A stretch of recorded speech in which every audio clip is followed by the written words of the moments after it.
Welcome, dear friends, fans, and fellow aficionados of leadership excellence. Thank you for joining us here on this episode of Leadership and Loyalty Tips for Executives, part of the Full Monty interview series, where today we will look at what it takes to lead, bond, and connect your people to you, even if you're not a celebrity.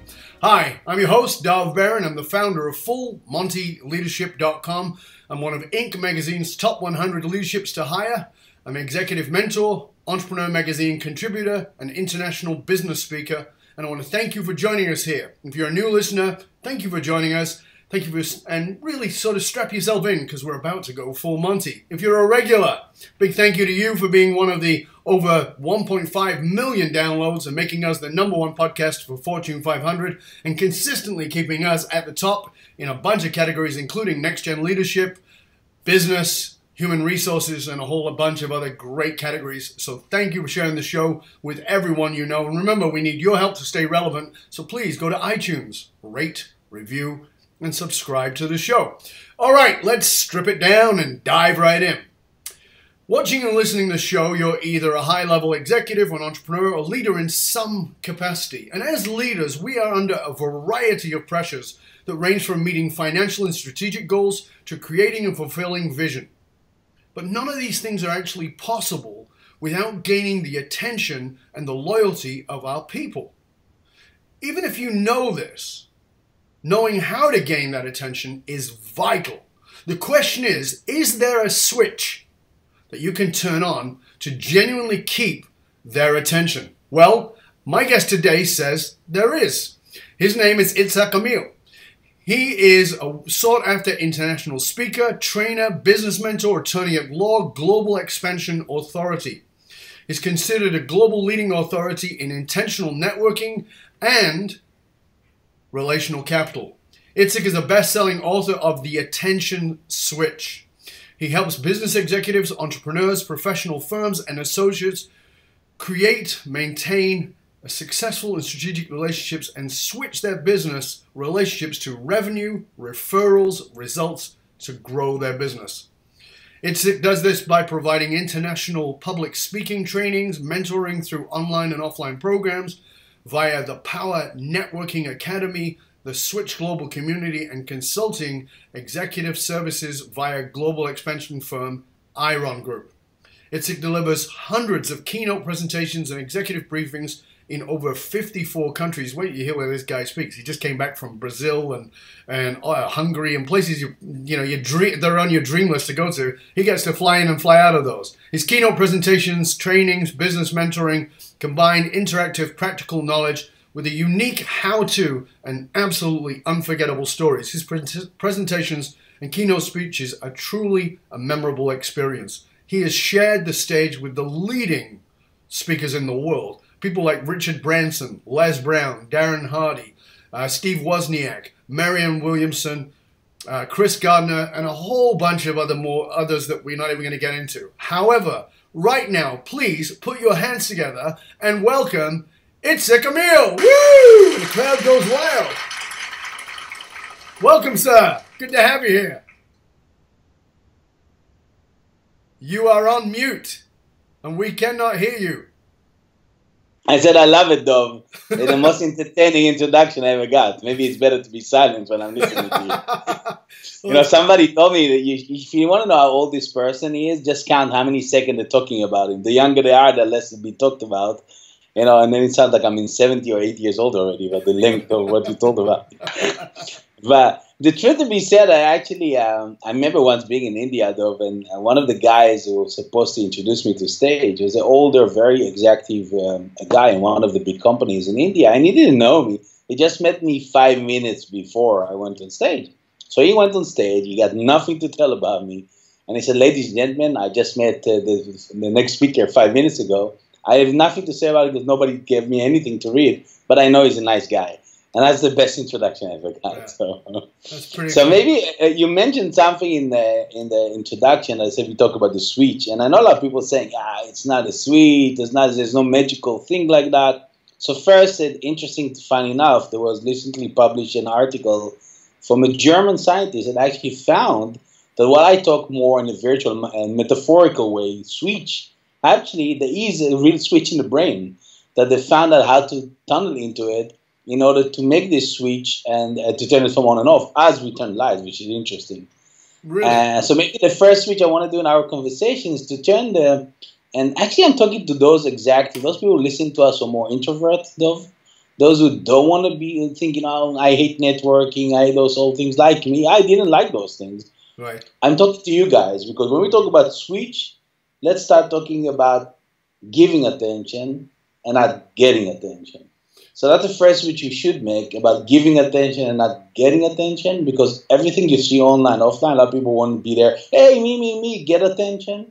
And we want to show you how you give attention. Well, giving attention, for sure, you're going to get attention. So the first switch, before we even get into anything else, the first switch is a switch mentally in switching from trying to get, as you said, which is so common now, trying to get attention, but rather to giving attention.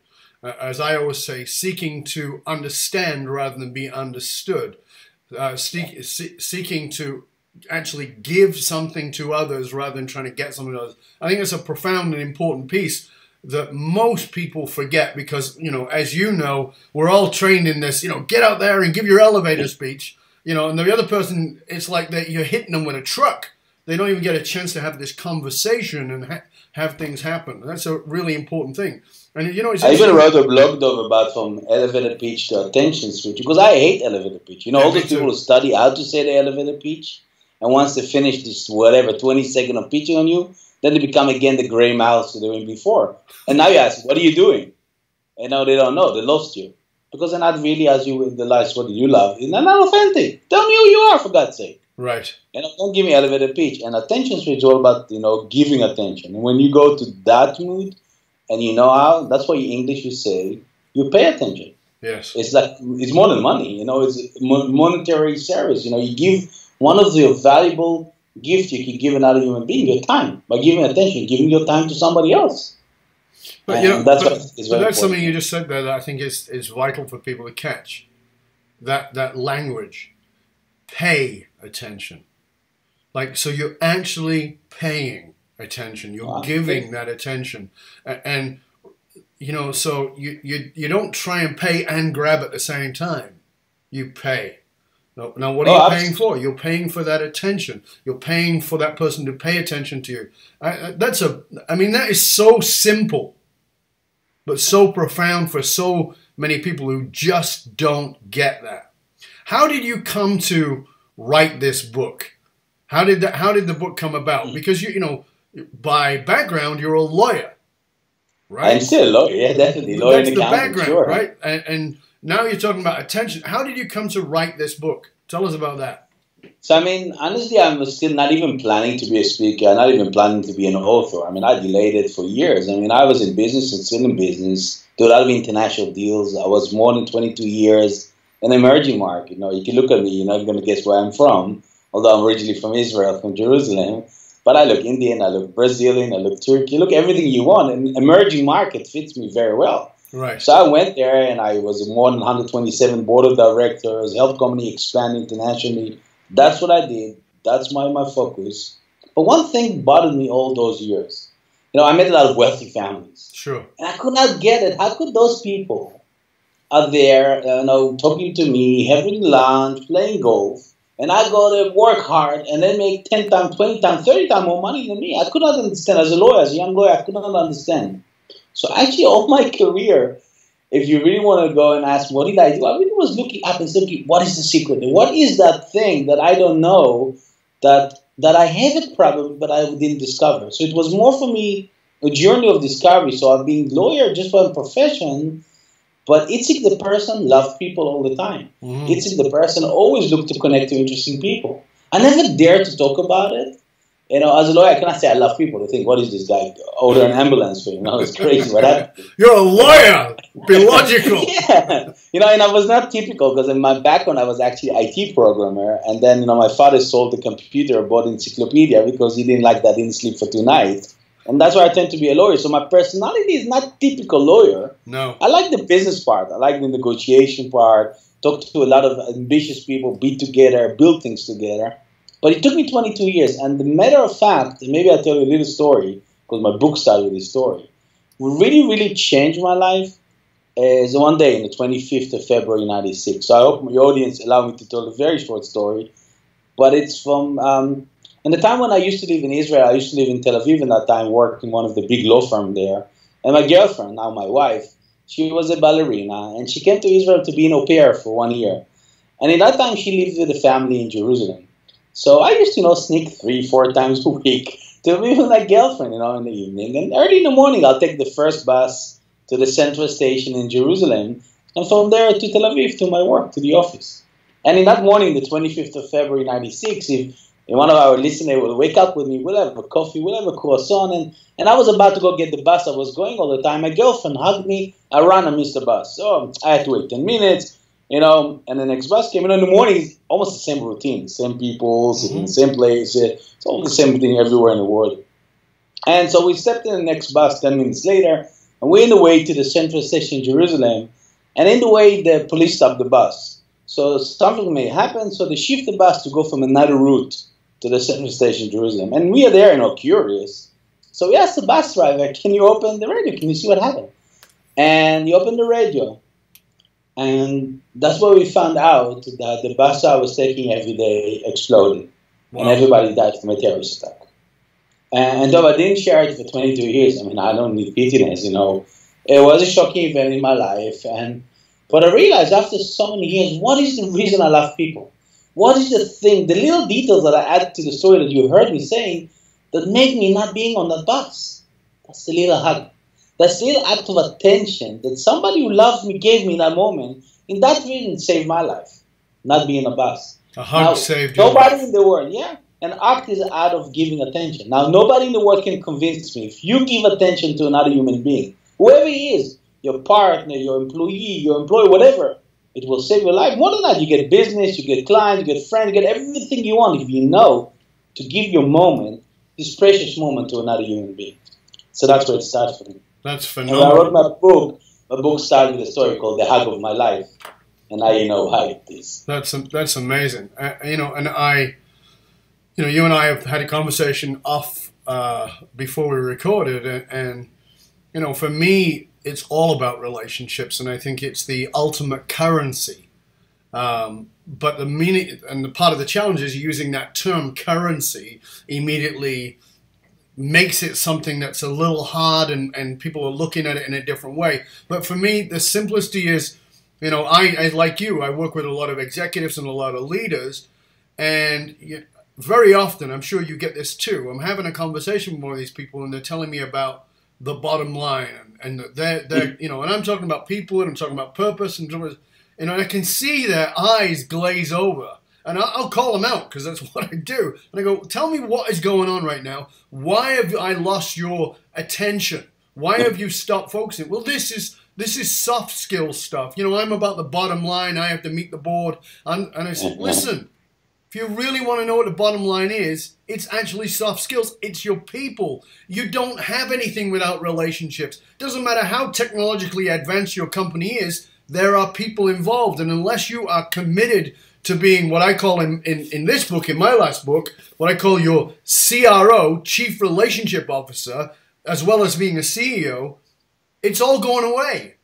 And I think so many people, and I'm looking for your insight on this, I think so many leaders particularly have lost sight of that because now it's got to be better, it's got to be faster. We've got the tech to make it better, we've got the tech to make it faster, and in the process, I see leaders throwing people away.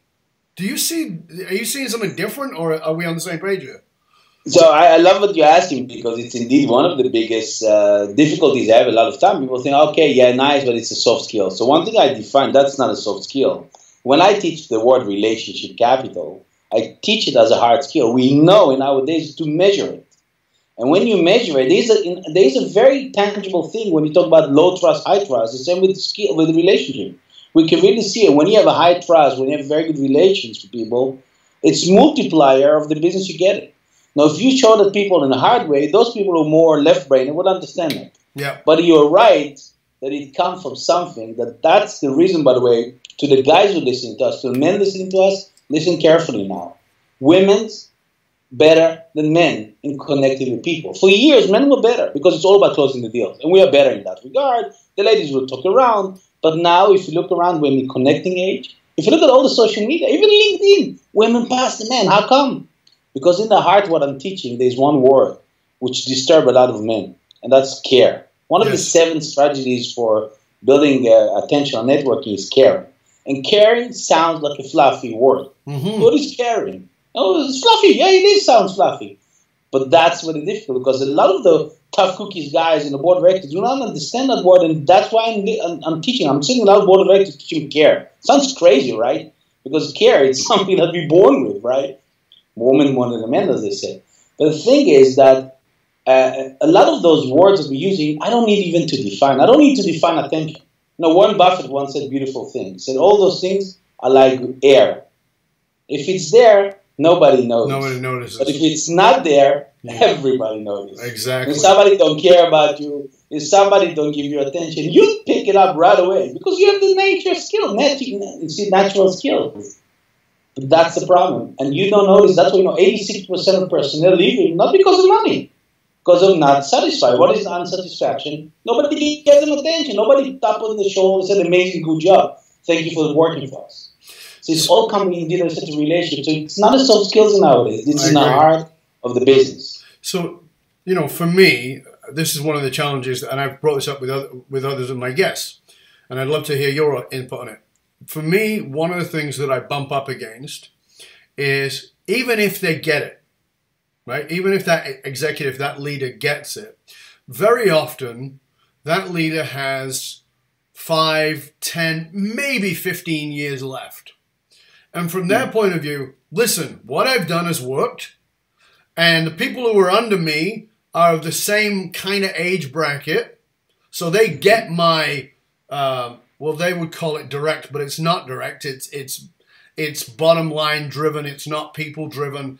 And so they say, I don't care about these millennial stuff. I don't care about this relationship stuff. I tell them what to do. They get it done. They understand how I work. And that's all it is. And they'll even use my words on me and say, this is me. This is authentically who I am. And I go, okay, so my response to that is, that's a frustrating thing because for them, I do understand how they can sort of become, who gives a shit? It's not my problem, because that's the problem. The guy who takes over from me or the lady who takes over from me, that's not my problem because I've only got 5 or 10 years left and the team that I've got, they're going to be sticking around. How do you confront those guys? How do you get to those guys?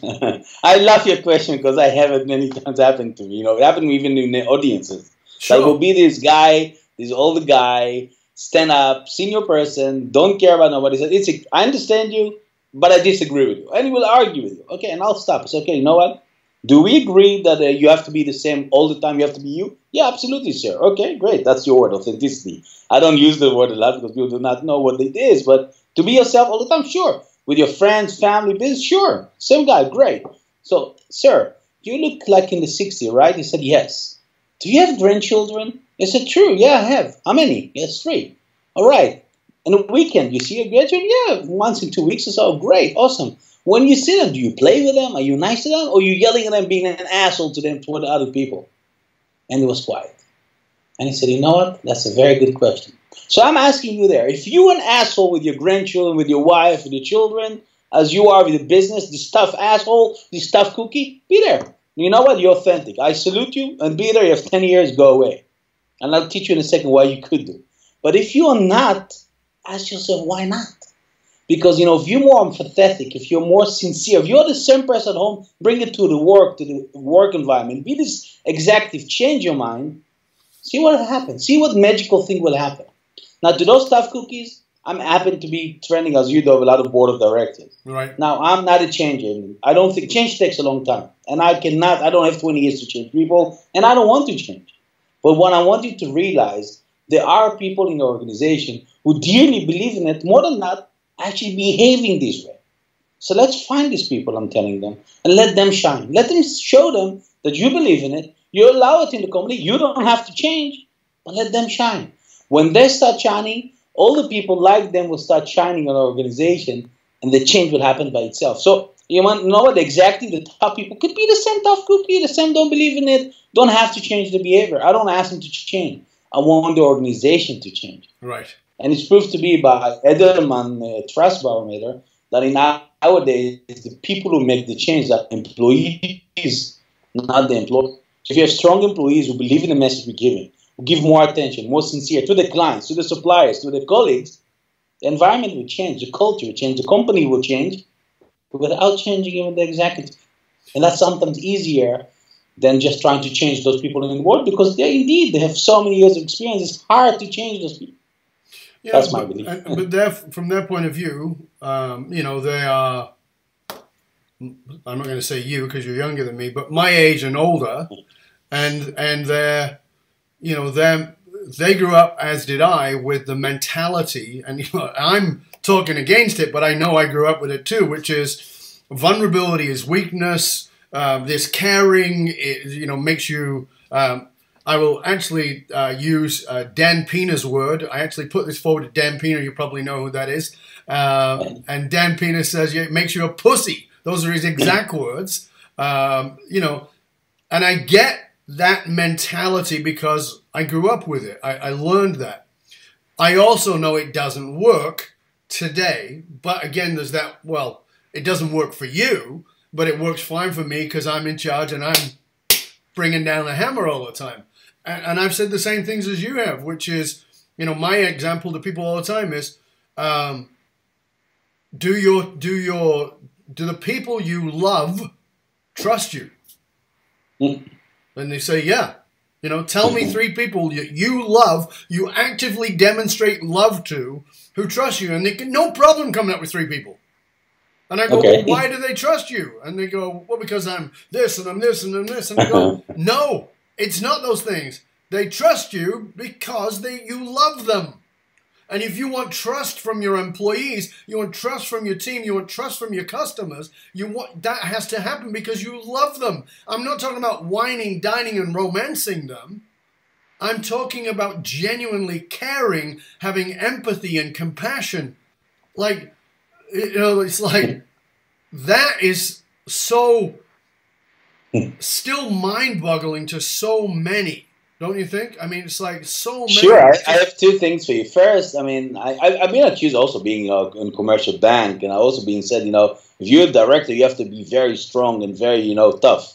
And I was emotional as it sounds to you, and you know what? I don't have to give, impress your audience, but impress upon them. I've been in the Israeli army. I've been an officer, the same Itzik, the same guy with a big emotion, took a lot of soldiers with him to a war, a life and death. I'm not talking about being nice, salary, money. I took people with his emotion, with his empathy, with his care, with trust, to rely on me to serve them. Yes. So I don't believe in anybody telling me in business you cannot be. I'm doing huge businesses with the same character. So it's true that different kind of people I attract. Absolutely true. But you know what? Nowadays, more and more people looking for that. And the second thing I'll say, though, it's not about generation. It's about definition we as society made. Because if I ask our audience, our listener, give me some keyword about business relations. So they come with words like trust, reliability, blah, blah, blah. Okay, now let's change. Give me some keyword about personal relationship. Now they come with the word love and care. You see, I think the word is in English in dichotomy, the separation between business relationship and personal relationship. We are doing it. Just break this rule and start talking about love with your clients. Can't you do that? Yeah. I know it's not the same love. We all know it's not the same love you give to your daughter or your son or to your wife, but the same empathy and some feelings you can get, and they get it because people will see that you care about them and give you your soul. It's not about the money. They work double hard for you, and we all know that. Yeah. But we are kicking them out with our behavior and then going somewhere else, and then we are crying they're going to the competitors. Yeah, it's such a missing ingredient. You know, one of the things that for me, working with clients one-on-one, I have a qualification process. And part of the so there's an initial meeting, we meet for 20 minutes or so, then they answer a bunch of questions. And then every now and then, somebody will say to me, tell me why you took me on, because they know I refuse more than I take on. I just can't do it anymore. Okay. And they say, what did you see in me?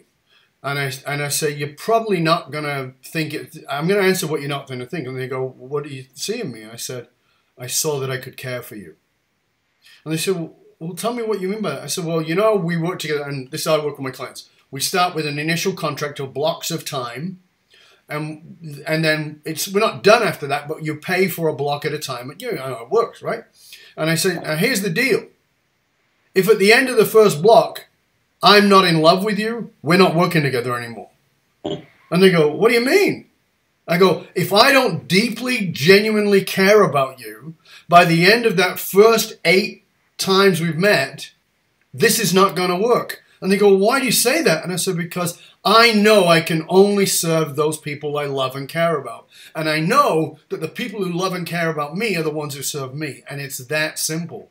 And I think that that's got to be the mentality of business moving forward, is that we are operating from a place of deeply loving and caring. And if I can't love and care you, and as I say to many of my business clients, to the companies, is if you don't fall in love with your customer, someone else will.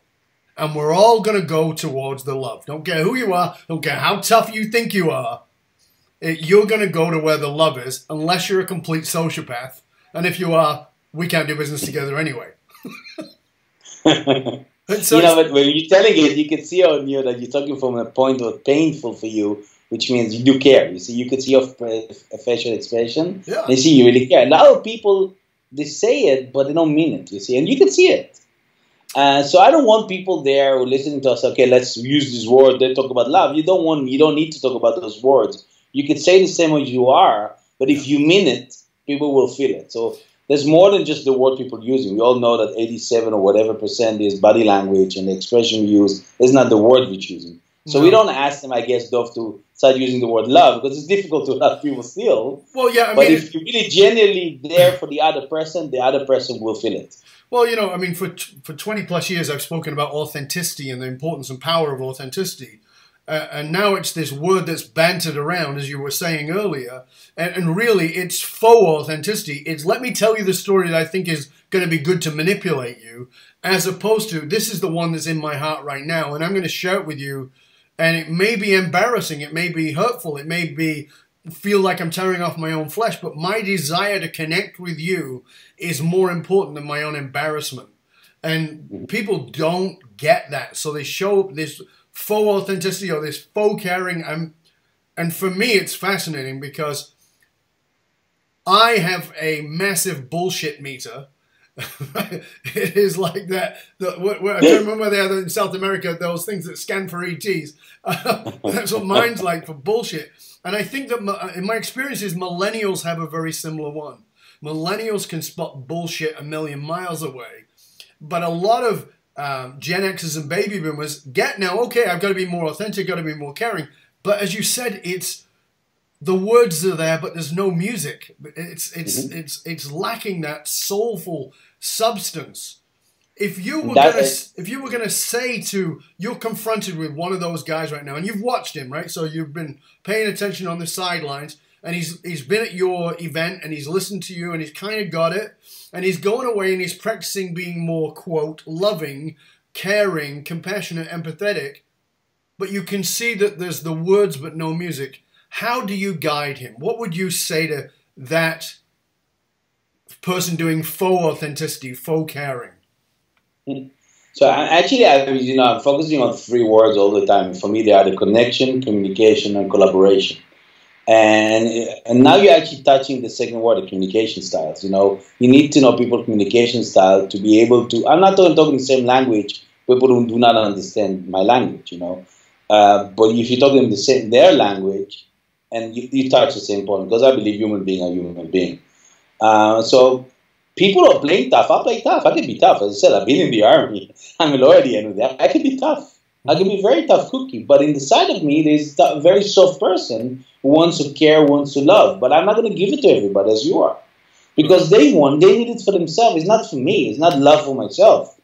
It's needed because otherwise I fail. If I give it to the wrong person, and the same moment I'm thinking, I gave this time. Remember, it's my biggest gift I can give, the wrong person. If I didn't choose the right people, I did something wrong because I cannot give it to 2 people at the same time. Attention you give to one person in the same time. It's impossible in the world to split your attention to two people in one time. Impossible. So, as a human being, give to one person. That is something I don't think most people get. You can only give attention to one person at a time. And immediately your attention is divided, it is no longer attention. This is I think this is a critical point. So I'm going to ask you to speak for a moment to the leaders watching us, listening to us, who maybe like you and I have to present.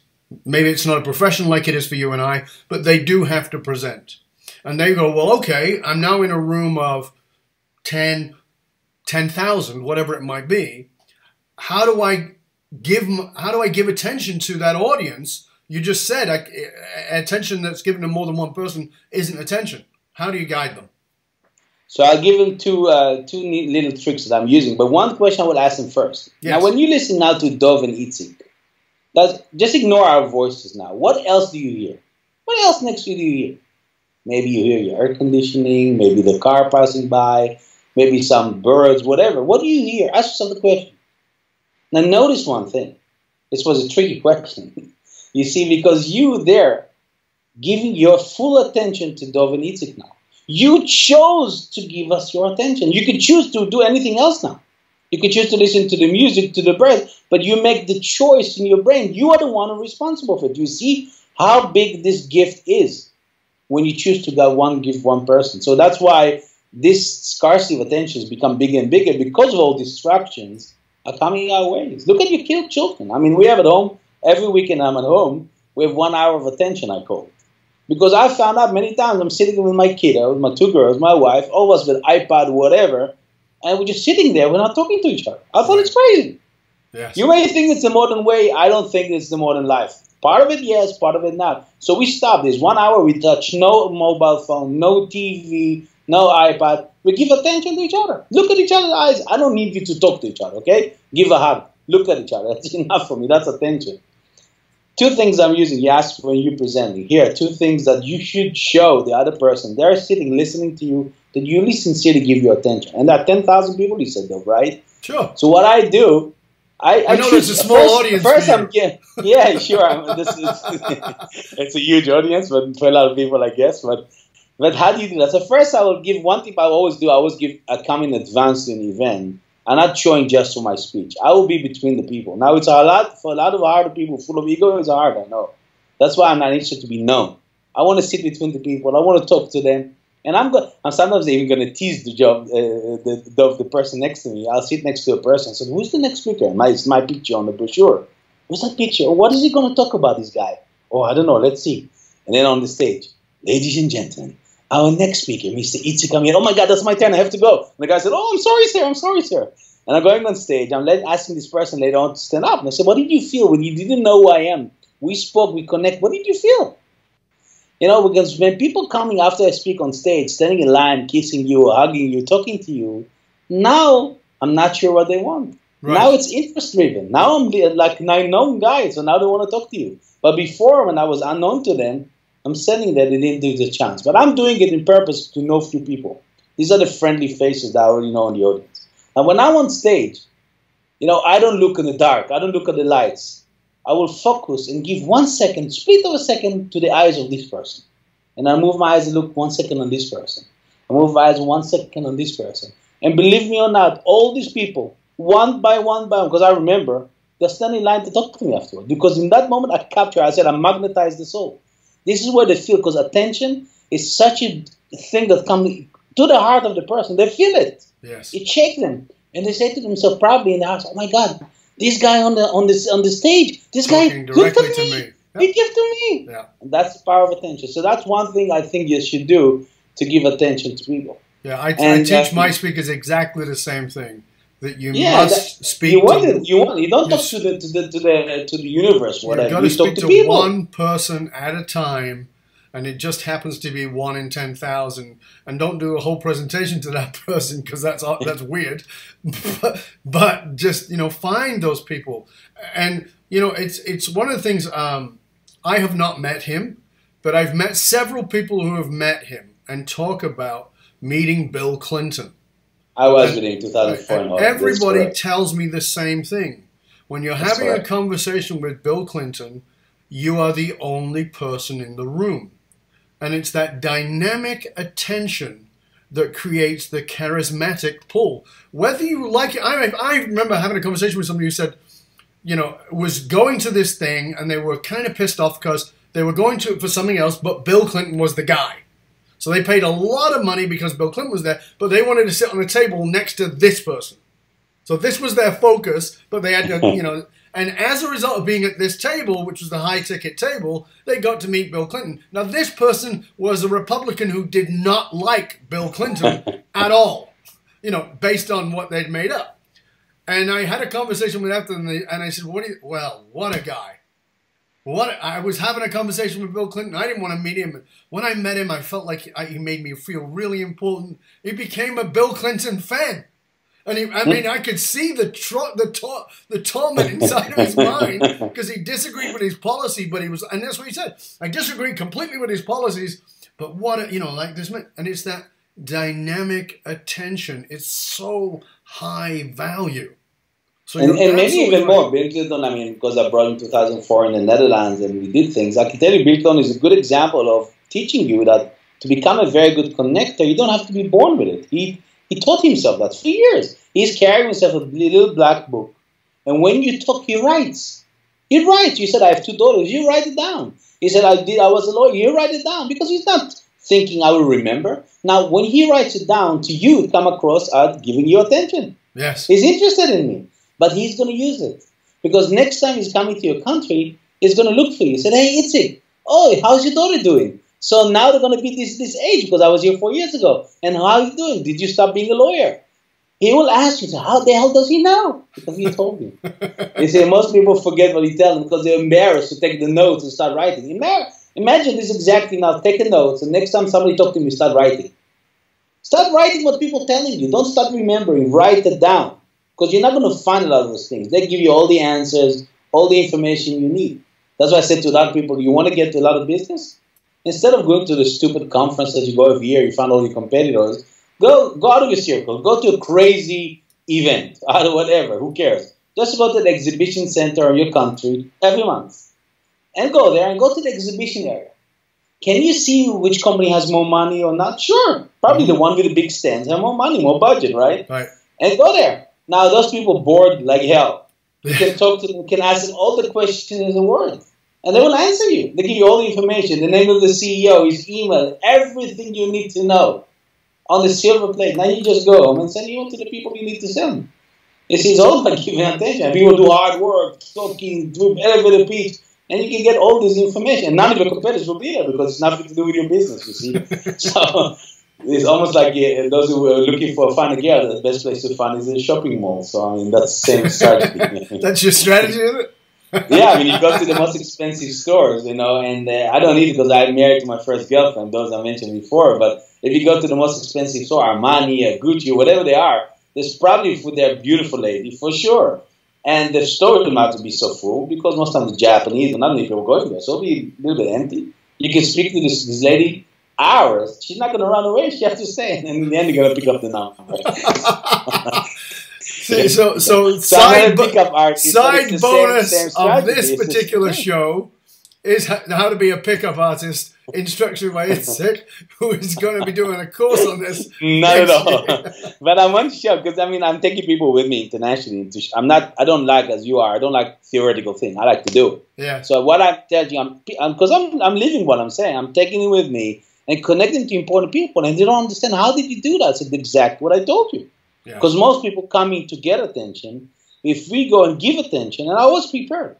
I always say there's friends for a reason, season, or lifetime. Of course. I'm like you. I'm choosy. I'm looking for the people. I look at the eyes. Will I be this friend of this person for the rest of my life? Yes or no? If the answer is no, I'm not going to spend my time on these people. Right. If the answer is yes, I'll go full for it. And you never know. But, if your interest is to be there and the other person's interest to be there, it will stay there. It does not depend on business. That depends on anything else. Of course, sometimes it doesn't work out. It doesn't work out. That's okay. But I hate those people who come to suck the blood, just want something that's interesting people, And I hate people who come for just season, just be there and go away and never fight with you, but just being there in your life for themselves. Go for the lifetime. Tell us, what part of your story is it that no one asks about that's been a turning point for you? So I know that you speak all over the world. I know you do lots of interviews. And I know, because I get interviewed a lot too, there's a lot of the same kind of questions that come up. But what's the part of your story that no one even bothers to ask you about that, in fact, is quite profound and maybe even a turning point for you? That's an interesting question, because but I think one of the questions many people ask themselves, and I actually didn't talk about it, because the story I told before never made me to become a speaker. It made me understand attention or practice what I'm talking, but still I'm in business. But what made me to stand on big stages of the world, to be around the world, speak with those speakers that you just mentioned? What is the turning point? Because I mean, I'm not in the age that I'm old enough to say, okay, I'll stop, I'll go pension. I mean, I'm driven, I'm doing business, do a lot of M&A deals, but it's something else. And I'm busy with the word legacy for a long time. I'm not need to do it, but that's important to me. But I don't think that, for example, I'm not going to do charity just for the sake of charity, because I don't believe you can do charity when you're a poor person. You see, you don't go to poor people, show them how to become more poor. Make money, become, and get all the money business. Great, go do big charity, big time. So here's a story that I never shared with Oven. I'm just exposing myself because you love the word vulnerability, and it made me vulnerable. But that's the reason I made this switch in my life, and that's not long ago. It's 2013. Wow. January, my mother died in Israel. And in the funeral, there were hundreds of people. Now, my mother was not a celebrity, and I could not understand, who are these people? Why are they coming to a funeral? So I asked one lady, how do you know my mother? She said, I don't know your mother. So I asked her, what do you do in her funeral? And she said, listen to me carefully, she said. Your mother was a very special person. When somebody was very sad in the corridor of the office, and she would go encourage them and talk to them and give them, empower them. And then she'd go back to her room. So the lady said, we don't know who's your mother, but we knew that's the lady who sits in that room. And when the lady in that room died, the whole came to a funeral. Now, I remember talking to my father, and I have 4 sisters, and we spent 4 days and asking them, and I couldn't understand it. And I said, I hope my mother could see that, because my mother never knew that in her lifetime. She never knew how many people she really influenced. And that's actually the switch in my brain that happened, that I wanted to feel in my lifetime that with my belief, with my thoughts, I could change people's life. And I think the reason I do what I do, and you know it better than me, Dov, because you do it for a longer time, the emails that you get, the little story that people can tell you that you don't believe that you could do, and then in 20 minutes on stage you change people's life. It cannot be, but that's happened. That's the drive that I have. That's why I do what I do. I mean, I'm different sort of speakers. I'm not born as a speaker. I never even studied to be a speaker. And it's not dreamt to me to make money as a speaker. But it happens because I did all my business. I did a lawyer and accountant. But now I'm driven what I love to do. And I love to influence people's life and change it. And that makes me pump up all my life, the energies and I like to give. And probably I'm busy with my legacy. So the turning point that nobody bothers to ask you about, because they don't know, is this realization that the impact that your mother had that she did not understand, that she wouldn't have even known herself. That's correct.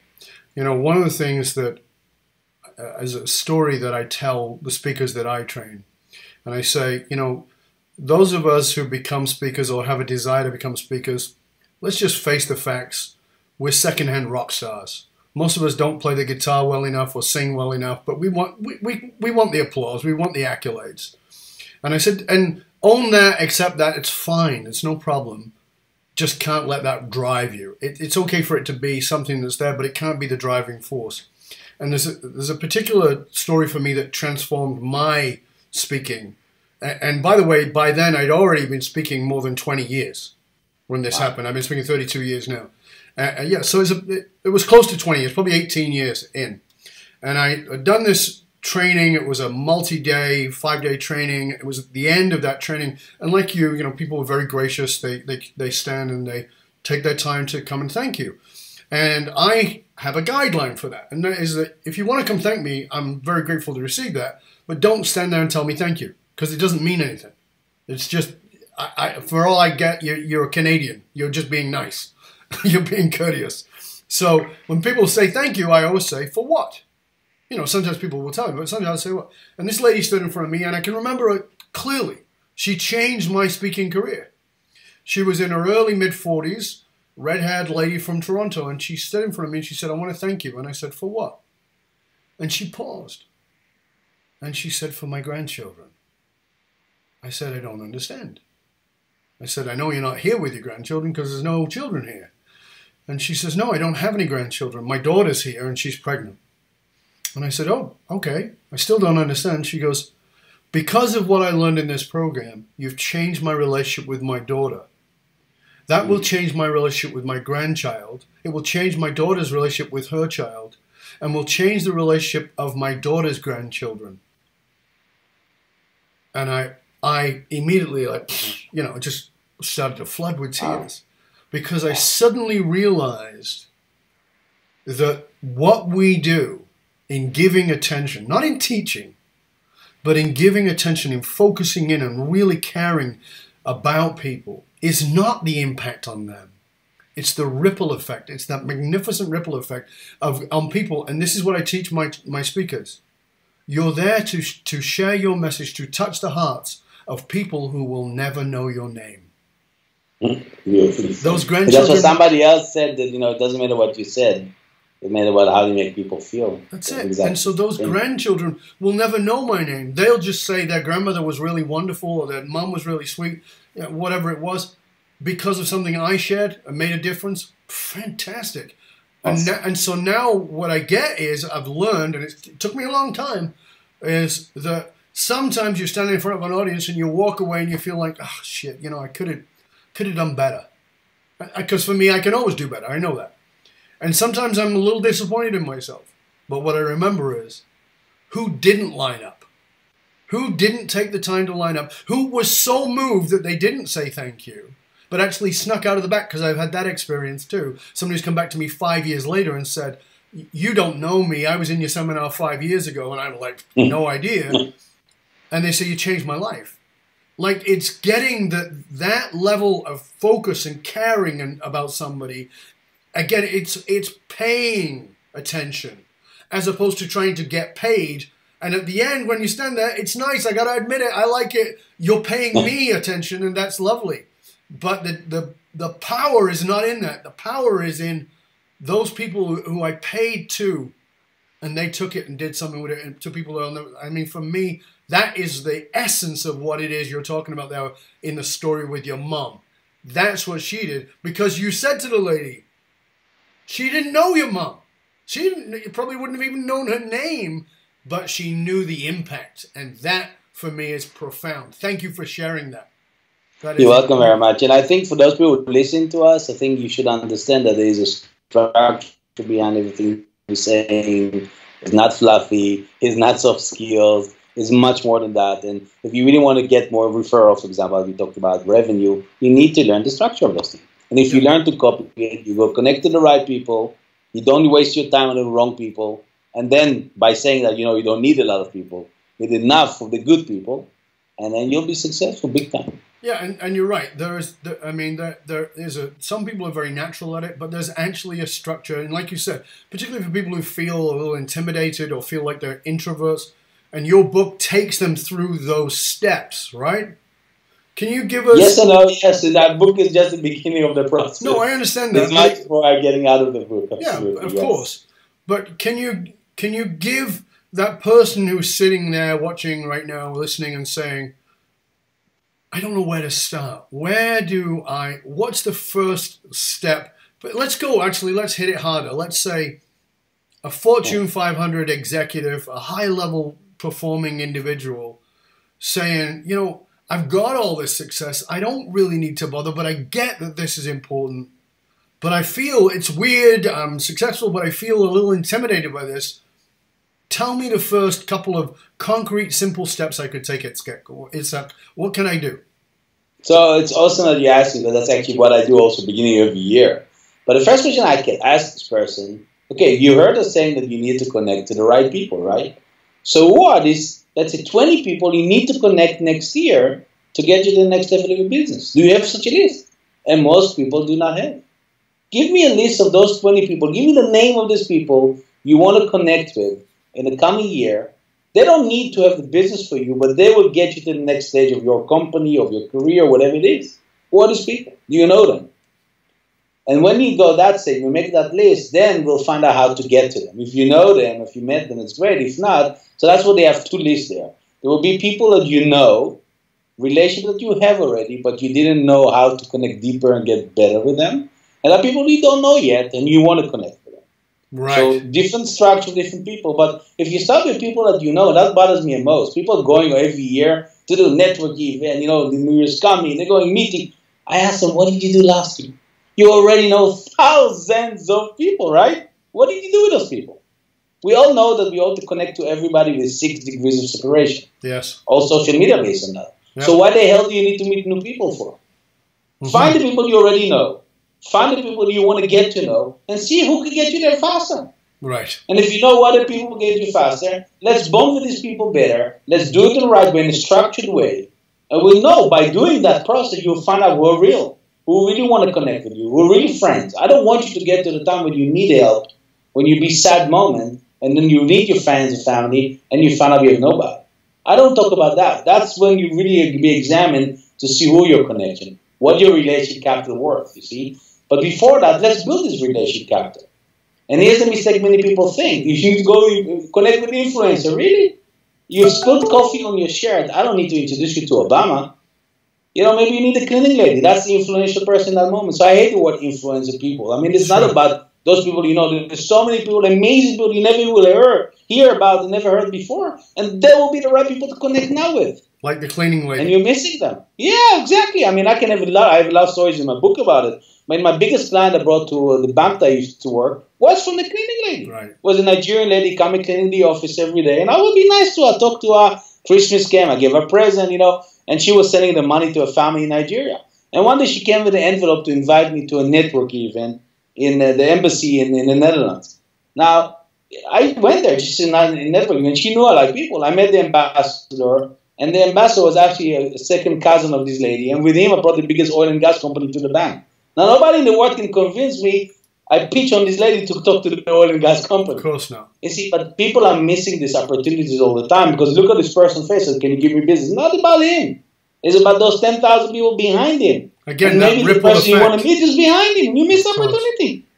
You see, so that's why it bothers me, people missing opportunity because they're looking all the time pitching on a person you don't even know. It doesn't need to give you any business. Just connect. Purely relax. Enjoy the moment. Later on, find out how can they help you. If they love you, they'll find a way to help you. Right. They'll find to open the right gate for you. I think Mary Keller said, look at every person and see like they have a kind of a sign about it and said, make me feel important or something like that. Absolutely. Look at them and let them feel amazing. Give them the best compliment, real sincere, genuine thing, no bullshit. Put the word. Give them feeling good attention. That they are the only person in the room. Don't feel stressed. You will never meet everybody in the world. So relax. Yeah. Relax. Now if you go to the event, of course you need to prepare. You need to know who you're talking to. Here's another tip. If you come to an event, 10,000 people Dov said to you, right? You're not going to see 10,000 faces, and you're not going to talk to 10,000 people. But guess what? If you do the following, if you come to an event, standing aside, you probably will see like 10, 15 faces. Right, Dov? Absolutely. How did you see 10, 15 faces? Who were these people? So here's the process. The brain saw all the 10,000 faces. Look at all the faces, compare it to the library in the head, to all the people you met in your life, and show you in a split of a second, here are the 10, 15 people you need to meet. Because most probably, based on the people you know in your life, you met in your life, you trust in your life, those are the people you need to talk. Well, it's been an absolutely a true pleasure having you with us today. Thank you so much. It's been, a really important message for all of us, everyone listening. And I hope, again, as always, I always say to you, don't just listen to this. Please take some notes, pay attention, go out, practice what we've talked about. Itzik has shared so many high-value things with you. It's really important that you do that. Itzik, would you please tell our viewers and our listeners where they can find out more about you, potentially bringing you in to speak, or maybe finding out about your book? Where can they reach you and reach out to you? So first, thank you very much, though, for the opportunity. And to also discover first time, the listener, and I'm listening to you when you're speaking, though, they can feel your authenticity, so they don't have to know. But you're absolutely amazing human being, and thank you for that. Thank you, sir. And they can find it on itzikamil.com. So ITZIK, Amiel is AMIEL.com. So that's my website. You can see all the details there, and you can get in touch by info@itzikamil.com. Myself and my team, I answer all the emails, so I'm a very straightforward guy, easy to access. So no prima donna stuff. It's just that I want people to be sincere, and they really need help. They want to expand internationally. They want to meet interesting people. Get in touch. You want to know how to get one referral? Get in touch. If you're a professional, you want to meet other entities around the world, just come, because I know my connection is not for me. We're here for sharing and to get you. What you can get with it, you never know. You can enter more magical moment in your life. So fabulous. I'm there too. Well, we'll definitely make sure that we post the URL for your site so people can reach out to you. Again, I want to thank you, sir. It's been a pleasure and an honor to have you with us. I hope you'll stay while we just sign off. And for you, dear listener, I want to thank you for joining us today. And if you are truly serious about being having the kind of clarity that will allow you to be the kind of leader that you not only want but need to be to lead the next generation of leaders, reach out to me. My name is Dov Baron. You can find me at fullmontyleadership.com. You can also stop by matrix.fullmontyleadership.com, and you can get my authentic leadership matrix assessment tool valued at $197 value, and you get it by just going there, and we give it to you free for tuning in today. So again, matrix.fullmontyleadership.com. I want to thank you for joining us here at Leadership and Loyalty Tips for Executives, part of the Full Monty interview series. Again, I'm your host, Dov Baron. Thank you for sharing the show with everyone that you know. Remember, we always need your help to stay relevant, so please go to iTunes, rate, review, and subscribe to the show. And come on over to YouTube, as described there, Dov Baron Full Monty Leadership. And of course, I publish new blogs, videos, and articles every Tuesday and Thursday. You can follow me on Twitter at @the_Dov Baron. We're also on LinkedIn, Facebook, Dov Baron Full Monty Leadership. We're just about everywhere. Until next time. Stay curious, my friends. Stay curious about how you can connect at a deeper level, because the true bottom line is your people. This is Dov Baron, and I am out.